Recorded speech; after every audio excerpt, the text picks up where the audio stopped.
തീർച്ചയായിട്ടും പറയാനുണ്ട്. കുറേ കാര്യങ്ങൾ പറയാനുണ്ട്. ഒന്ന്, ഈ അറസ്റ്റ് ചെയ്യപ്പെട്ട രണ്ടുപേരെ എനിക്ക് നേരിട്ട് അറിയാം. മുഹമ്മദ് ഹുസൈനെ, അബ്ദുൽ സലാമിനെ എനിക്ക് നേരിട്ട് അറിയാം.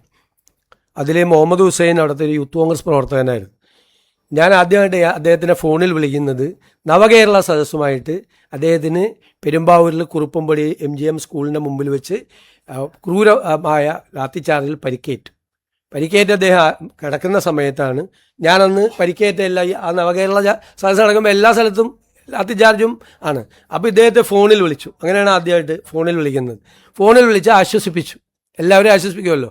ഫോണിൽ വിളിച്ച് തല്ലുകൊണ്ട ആളുകളൊക്കെ ഇയാൾക്ക് നല്ല പരിക്കേറ്റിരുന്നു. ആശ്വസിപ്പിച്ചു. അപ്പോൾ ഞാൻ ആശ്വസിപ്പിച്ച കൂട്ടത്തിൽ എപ്പോഴെങ്കിലും ഞാനൊന്ന് വീട്ടിൽ വരാം എന്ന് പറഞ്ഞു. അത് സാധാരണ പറയാറുണ്ട്, പറ്റാവുന്ന സ്ഥലത്ത് പോകാറുണ്ട്.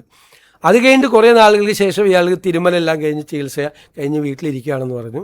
ഞാൻ ഇദ്ദേഹമുള്ള ആ വെങ്ങോല പഞ്ചായത്തിലൊരു പരിപാടിക്ക് പോയി കഴിഞ്ഞപ്പോൾ MLA-യോടും അവിടുത്തെ പാർട്ടി ഭാരവാഹികളോടും ഒപ്പം അവരെല്ലാം കൂടി പറഞ്ഞു ഒന്ന് പോകണം, സാറ് വാക്ക് കൊടുത്തിട്ടുള്ളതാണെന്ന് പറഞ്ഞാൽ ആ വീട്ടിൽ പോയി ഇദ്ദേഹത്തെ കണ്ടതിന് ഫോട്ടോസൊക്കെ ഉണ്ട്.